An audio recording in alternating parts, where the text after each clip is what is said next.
My husband worked his whole life to build an empire worth $85 million, factories, land, investments. He built it with his bare hands, and I stood by him every step of the way. I thought it was our family's legacy. I thought it would secure our children's future. But when he passed, my son looked me in the eye and said the cruelest words I've ever heard. "Forget Dad's fortune. You're getting nothing." My heart shattered. But what I discovered next changed everything. I was 17 when I met my husband. He was older, strong, ambitious, with fire in his eyes. The kind of man who worked from sunrise to midnight, but still had time to walk me home under the stars. He had nothing back then, just calloused hands and dreams too big for our small town. People whispered that he'd never make it. But I believed in him, and I was right. Through the decades, he built everything. A furniture business that grew into factories that spread into 3 states, then real estate, investments. By the time we were old, he was worth $85 million, and still, every night, he'd kiss me on the cheek and say, "It all began with you. You believed when no one else did." We raised 3 children in that house, 2 daughters, gentle and kind, and 1 son. My son, Michael. The boy I thought would carry his father's name with pride. Michael was different. Even as a child, he was never satisfied. When he was 10, we gave him a new bicycle. He asked why it wasn't the most expensive one. When he was 20, we paid for his education abroad. He came back, not with gratitude, but with arrogance. He looked at us as if we owed him more, as if everything we had worked for existed only to serve him. But I never stopped loving him. He was my son. My only boy. A mother's heart makes excuses. He's young, he'll grow, he'll change. That's what I told myself. When my husband's health began to fail, everything shifted. Nights in the hospital, quiet talks with the doctors, the smell of antiseptic in the air. My daughters were always there, holding my hand, bringing food, comforting their father. Michael? He visited rarely. When he did, it was only to whisper questions about the will. One night, when my husband was weak and fading, he squeezed my hand. His voice cracked as he said, "Promise me you'll keep the family together. Promise me you'll guard what we built." I nodded, tears blurring my vision. I had no idea how heavy that promise would become. The funeral was a blur. Black clothes, flowers, condolences. I stood by the casket, numb, watching decades of love lowered into the ground. My daughters held me up when I thought I'd collapse. But Michael, he stood apart. His face was cold, unreadable, as if he were already somewhere else in his mind. That night, after the mourners left, Michael came into my room. He didn't hug me. He didn't even look sad. He sat down, folded his hands, and said in a voice that chilled me, "About Dad's estate. We need to make things clear." I thought he meant dividing responsibilities, caring for the properties, supporting each other. I nodded, still wiping tears from my cheeks. Then he leaned forward and spoke words that cut me deeper than the funeral itself. "Forget Dad's fortune. You're getting nothing. I'm in charge now." At first, I thought I had misheard. My ears rang, my chest tightened. I asked softly, "What do you mean?" He smirked. "Dad left me in control. Everything. The businesses, the money, the properties. You'll have enough to live, a small allowance. But don't think you'll be touching the $85 million. That's mine." I couldn't breathe. The son I had carried in my body, the boy I had fed, clothed, prayed for, had just disinherited me with his voice. I whispered, "Your father built this for the family, for all of us, for your sisters too." He shook his head, laughing bitterly. "The sisters will get what I give them. You will get what I allow. I'm not going to let this fortune be wasted by sentimentality. I know how to handle money. You don't." Every word was like a dagger. I had lived with my husband through every sacrifice, every late night, every risk. And my son dared to say I knew nothing of it? Still, I tried to be patient. "Michael," I said, "your father trusted you. Don't betray that trust by dividing us. This family is stronger together. but he stood, towering over me, his face twisting with something cruel. "This isn't your family anymore. It's mine. Get used to it." Then he walked away, leaving me in silence. I sat there all night, staring at the wall. My daughters knocked on my door, worried, but I couldn't tell them, not yet. I didn't want them to see the ugliness that had taken root in their brother. Days turned into weeks. The allowance he promised me came in an envelope, barely enough for groceries. I realized quickly, he wanted to break me. He wanted me to depend on him for every coin, every crumb, every breath. At family dinners, he spoke like a king handing down orders. "Mother, you'll live in the guest wing now. It's smaller, easier for you." My daughters exchanged worried glances, but he silenced them with a glare. One afternoon, I overheard him on the phone. His voice was sharp, impatient. "Yes, transfer it all. Stocks, bonds, property titles. No, don't put her name on anything. I want it clean. Sole ownership." My knees almost gave way. He wasn't just greedy. He was erasing me. I wanted to confront him, to scream. But I held back, because in my heart, something had shifted. The grief was still raw. But beneath it, a seed of steel began to grow. I remembered my husband's last words, "Promise me you'll guard what we built." And I realized this wasn't just about money. It was about legacy. It was about respect. It was about love. But what could I do? I was an old woman. My son controlled the accounts, the lawyers, the papers. He had power. I had nothing but memory. Or so I thought. Because late one night, when I could not sleep, I opened my husband's old study. The scent of his cologne lingered faintly in the books. I ran my fingers over the desk drawers, and in the bottom one I found something. A folder. Thick, heavy, sealed. Inside were documents, handwritten notes, letters, and one envelope addressed to me. My hands shook as I opened it. The words blurred through tears. "If you are reading this, it means I am gone. I left things in Michael's care, but not in his control. Trust the people I trusted. They will help you. Don't be afraid. Our legacy is safe if you have the courage to fight for it." My breath caught. Safe? Trusted people? I dug deeper into the folder, finding names, numbers, and signatures of people I hadn't seen in years. Old business partners, loyal workers, men and women who owed everything to my husband. My heart raced. For the first time since my son's betrayal, I felt hope spark inside me. But as I stared at those papers, one question echoed in my mind, louder than grief, louder than fear. Who could I trust now? Because if my own son could betray me, who else might turn against me? And that was when I realized this was only the beginning. But what I discovered next changed everything. The papers in that folder kept me awake for nights. I read them over and over, trying to piece together what my husband had left behind. But before I could act, Michael was already moving faster, sharper, more ruthless than I could ever have imagined. It began with small humiliations. One morning, I came down for breakfast. The seat at the head of the table, the one I had sat in for 40 years beside my husband, was gone, literally gone. Michael had the chair removed and replaced with a smaller one in the corner. When I asked, he smirked. "Mother, you don't need the head seat anymore. That's for the one in charge. That's me now." My daughters gasped. One of them whispered, "Michael, that's cruel." But he silenced them with a single glare. I sat in the smaller chair. My hands trembled as I picked at my food. The man who had once run to me with scraped knees and tear-streaked cheeks had just reduced me to a guest in my own home. And that was only the beginning. The allowance he gave me grew smaller each week. When I asked why, he snapped, "You're old, Mother. You don't need much. Food, clothes, that's it. What else are you going to do? Throw parties? Travel?"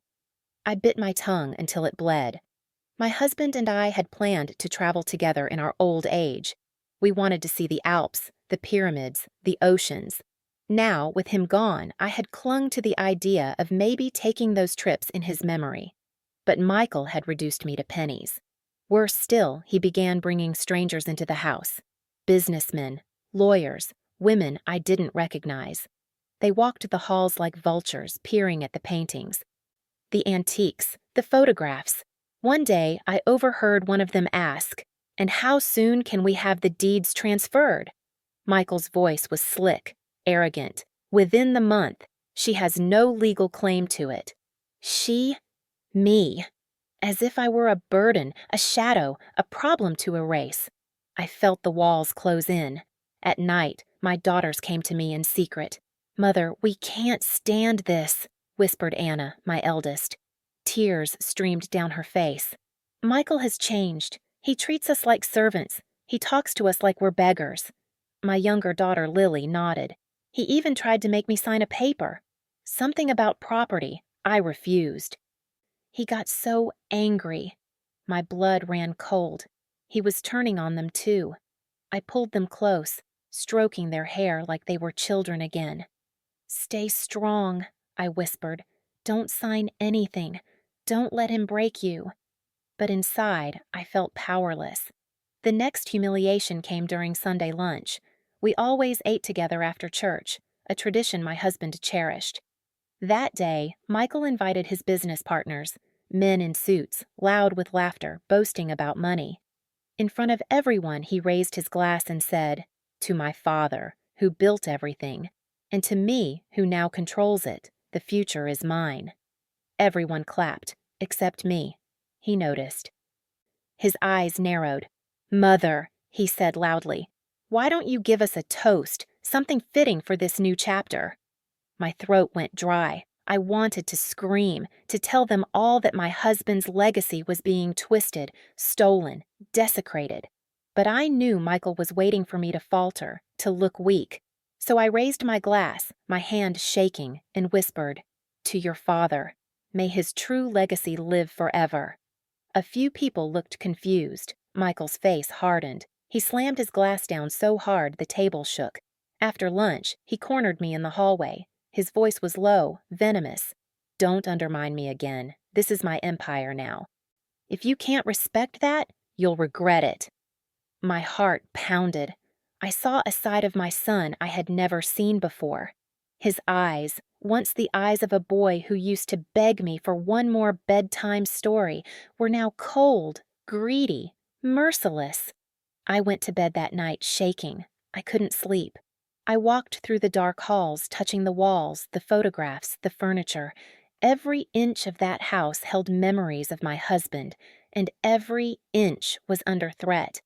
I opened the study again. The folder waited for me.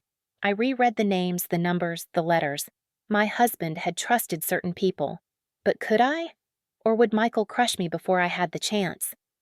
The next day, I found out just how far he was willing to go. It was raining, heavy and cold. I was in the kitchen when I heard shouting outside. I opened the window and froze.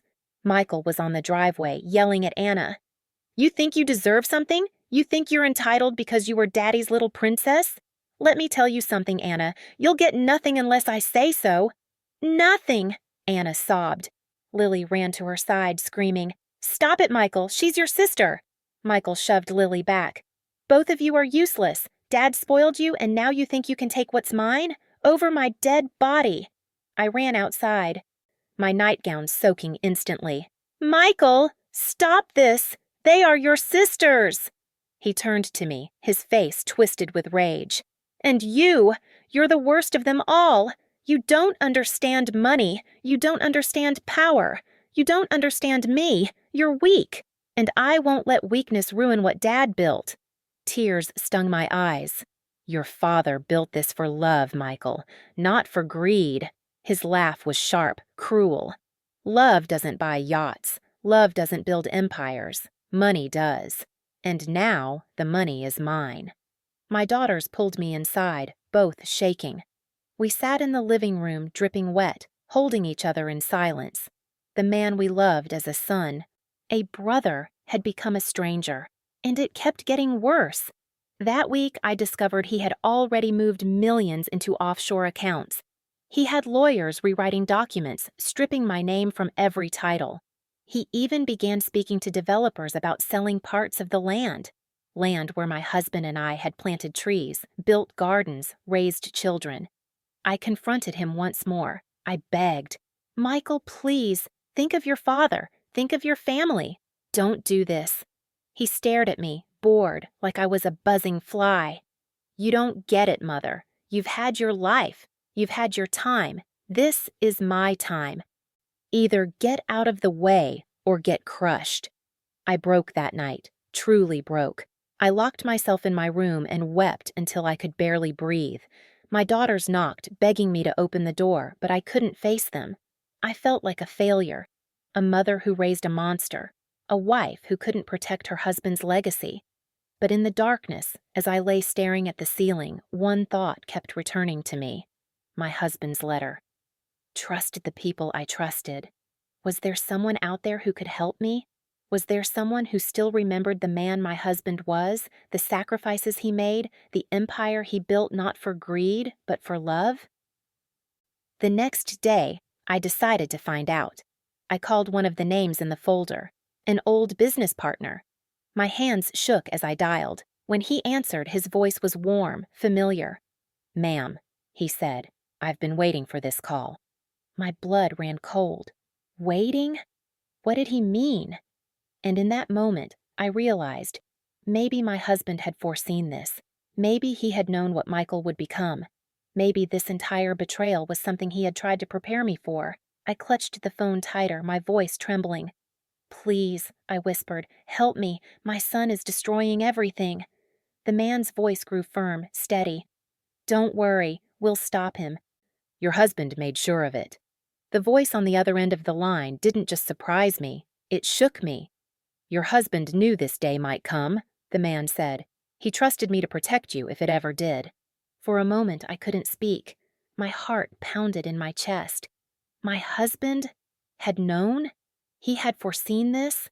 I thought of his eyes in those last days, tired but steady, as he held my hand and whispered for me to protect the family. Perhaps he had already seen the greed in Michael's heart. I closed my eyes, fighting tears.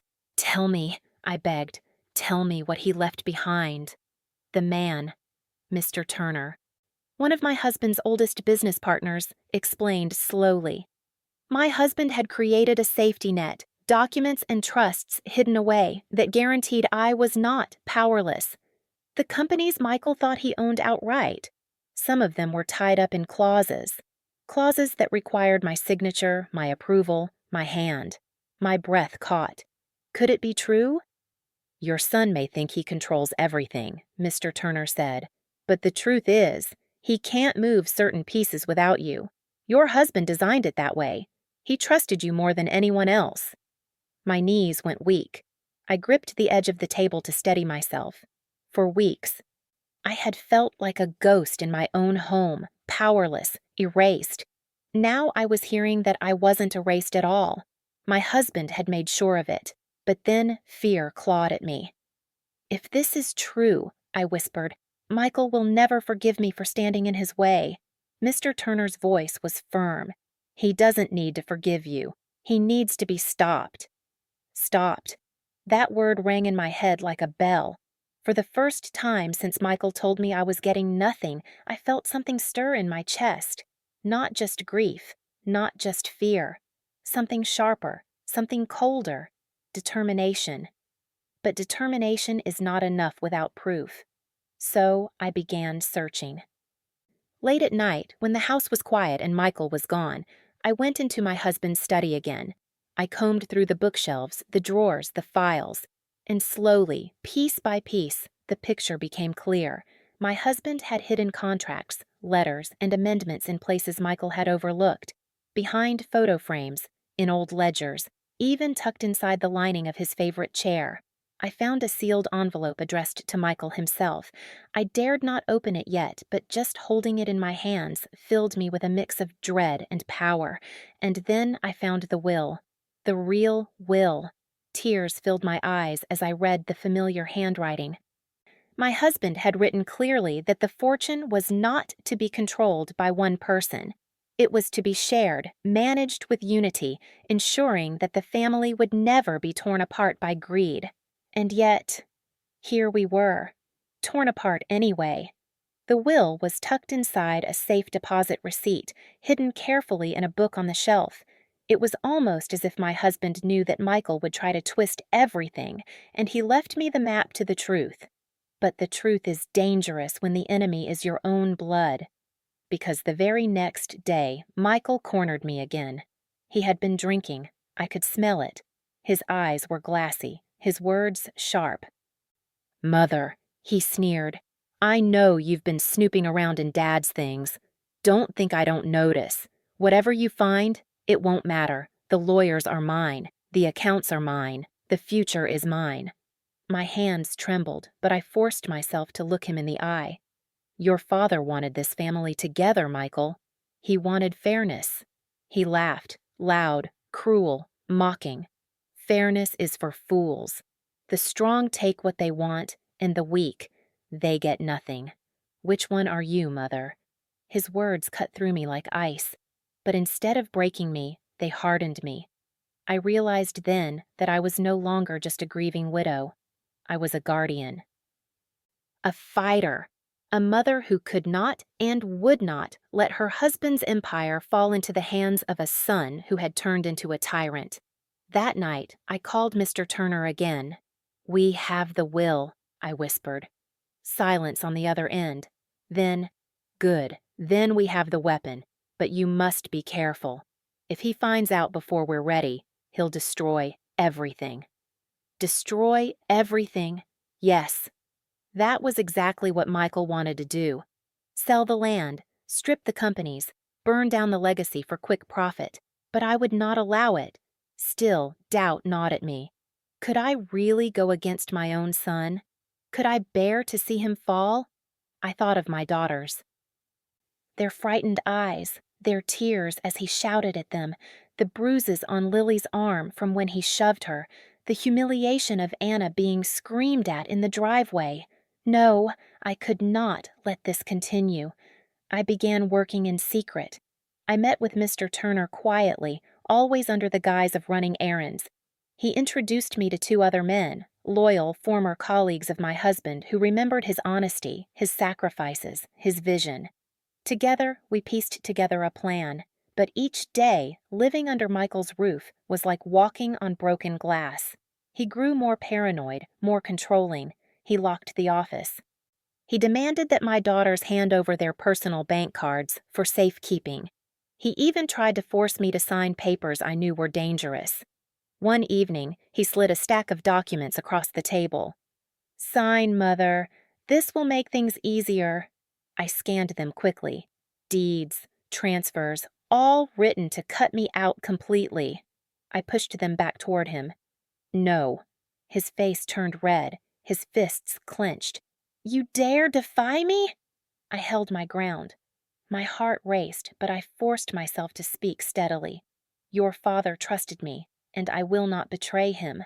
For a moment, I thought he would strike me. His hand twitched in the air. But then he leaned back, sneering.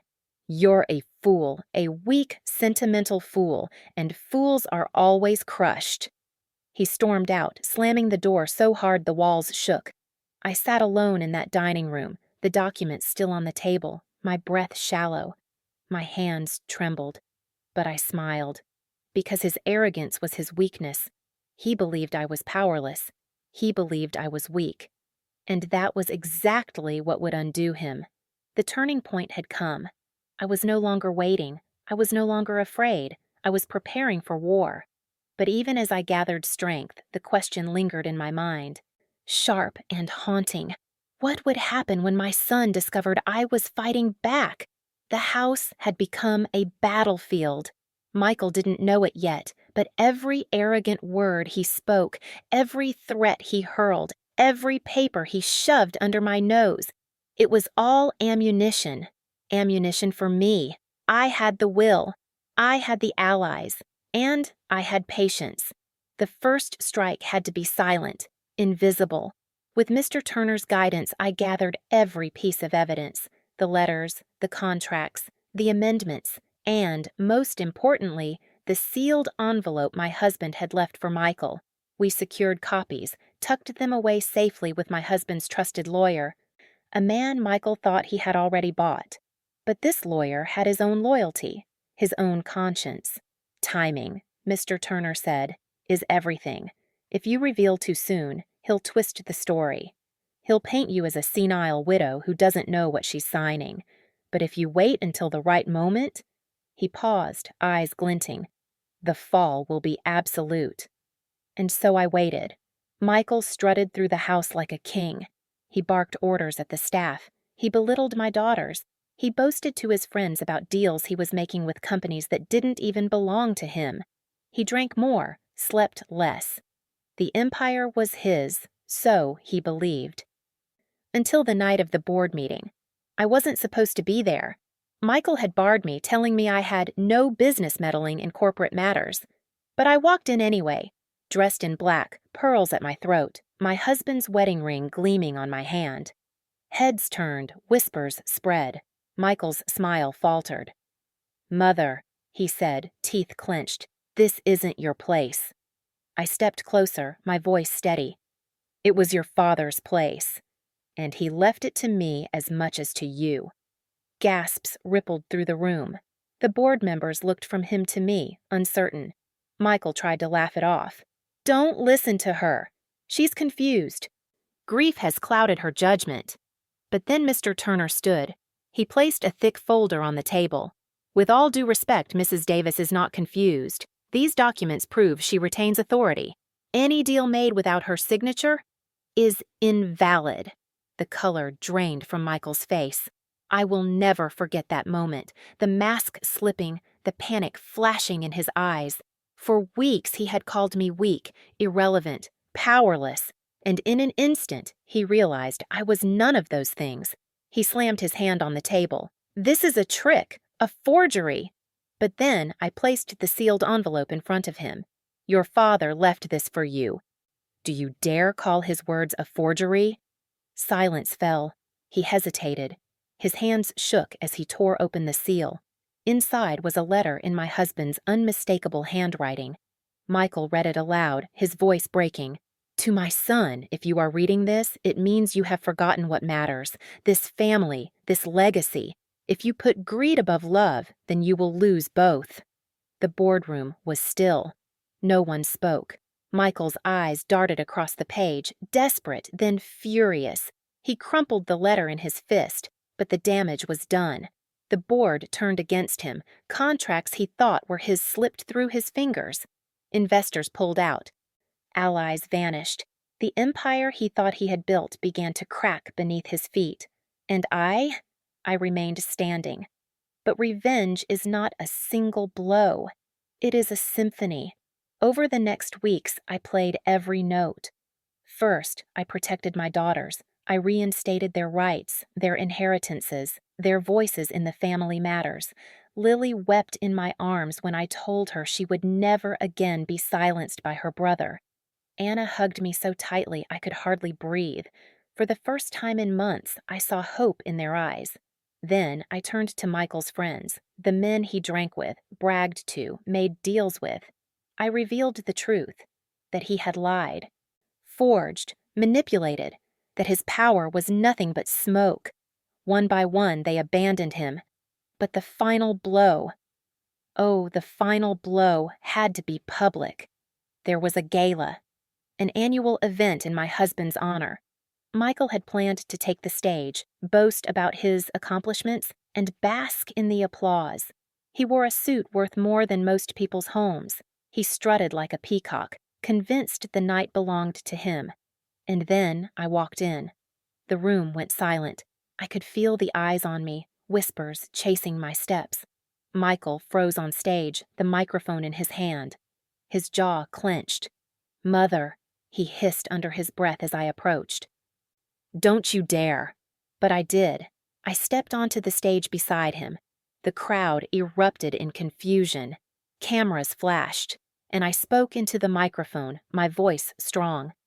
"Ladies and gentlemen, for months you have heard one version of this family's story. Tonight you will hear the truth." Gasps, Murmurs. Michael tried to snatch the microphone, but I pulled away. This empire was not built on greed. It was built on sacrifice, on love, on vision. And my husband, God rest his soul, made sure it would never fall into the hands of a tyrant. And then I produced the will. The real will. The room erupted. People shouted, applauded, cried out. Michael lunged for it, but security. Yes, my husband's loyal men still stood by me, stepped in. They restrained him as he screamed, red-faced, spitting rage. "You can't do this to me! I'm your son!" I looked at him, tears stinging my eyes. "You were my son, but you chose greed over family, and now you have nothing." The crowd gasped. Michael sagged in the guard's grip, his arrogance collapsing into despair. Cameras flashed, reporters scribbled notes. His humiliation was total. That night, the empire was restored. My husband's legacy was safe. My daughters stood proudly at my side. And Michael? He vanished into the shadows, stripped of power, stripped of wealth, stripped of the respect he craved more than anything. My revenge was not just about payback. It was about justice, about reminding my son and the world that love, loyalty, and honor will always outlast greed. But as I stood in the spotlight, the will clutched in my hand, I knew one thing for certain. This was not the end of the story, because revenge has a way of echoing. And Michael was not the kind of man to accept defeat quietly. The night of the gala ended with applause, flashing lights, and Michael being dragged out in disgrace. But when the last guest had gone home, when the music faded and the lights dimmed, I sat alone at the edge of the stage, clutching my husband's will. The silence was deafening. For months, I had lived in fear of my own son. For weeks, I had doubted whether I was strong enough to fight him. And now, it was over. Or at least this chapter was. The empire was safe. My husband's legacy was restored. My daughters were protected. And yet, my heart ached, because no matter what he had done, Michael was still my child. I remembered his first steps, his laughter as a boy, the way he clung to me when thunderstorms frightened him. I remembered the promise I made when I first held him in my arms, that I would always protect him. How cruel it felt then to be the one who destroyed him. But I reminded myself, he had destroyed himself. I had only revealed the truth. The next days were filled with chaos. Reporters called, board members demanded meetings, lawyers scrambled to clean up the mess Michael had left behind, and through it all, I stood tall. Not as a grieving widow, not as a powerless mother, but as the matriarch of this family. I restored what Michael had tried to dismantle. I returned stolen funds to their rightful accounts. I reinstated loyal workers he had fired in arrogance. Slowly, the company began to breathe again, but at home, the wounds were deeper. Lily cried often. "How could he do this to us, Mama?" she asked one night, her voice trembling. I stroked her hair, whispering, "Because he lost himself. But we won't lose ourselves. Not now. Not ever." Anna was quieter, her anger colder. She refused to even say her brother's name. I worried for her bitterness, but I knew time would heal her more gently than any words could. And as for me, I felt both lighter and heavier at once. Lighter because the burden of silence was gone. Heavier because the cost of truth was my son's downfall. But then, one morning, I found something tucked inside the envelope my husband had left. A second note, smaller, written only for me. "My love," it read, "if Michael forgets himself, do not hesitate. Protect the others. Protect yourself. I know it will hurt, but sometimes strength means letting one fall so that the rest may rise." Tears blurred my vision. My husband had known. He had seen the storm coming long before I had, and he had trusted me to weather it. That trust became my anchor. Weeks turned into months. Michael tried, of course, to fight back. He hired lawyers, spread lies in the press, even tried to rally former friends. but his credibility was gone. His fortune was gone. His power was gone. The more he fought, the more he exposed his desperation. And eventually, people stopped listening. I wish I could say I felt joy in his downfall, that every headline mocking him, every former ally turning their back on him, every desperate attempt to claw his way back up filled me with satisfaction. But the truth? What I felt most was sorrow, because revenge, no matter how sweet, always leaves an aftertaste of ash. Yet, I also felt something else, relief, because my daughters were free. Because my husband's empire lived on, because I had proven to Michael, to the world, and to myself that I was not weak, I was not powerless, I was the one he should never have underestimated. One evening, months later, I sat in the garden. The sun was setting, the air cool and quiet. Lily and Anna were laughing inside the house, their voices carrying through the open windows. I closed my eyes, listening, letting the sound heal me. And then I thought of Michael, alone, angry, broken. I whispered into the wind as though he could hear me, "I will always love you, my son, but I will never forgive what you did." The wind carried the words away, soft and final. In that moment, I realized something. Revenge had not only protected us, it had transformed me.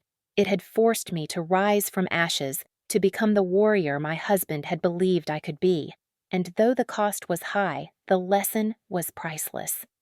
Never underestimate a mother. Never underestimate a woman who has lost everything because she has nothing left to fear. Now, people look at me differently. Not as the grieving widow, not as the powerless matriarch in the shadow of her husband. They look at me as the woman who stood against betrayal and won. And when the board members ask how I endured, when my daughters ask how I kept going, when neighbors whisper about the scandal that nearly destroyed us, I answer simply, I remembered who I was, and I remembered who he was, and I chose to honor love, not greed. That choice saved us, and it ended him. So if you ask me whether I regret what I did, whether I regret standing on that stage and tearing my son's mask away before the world, my answer is no, because that was the day he realized he'd lost everything, and it was the day I realized I had finally found myself.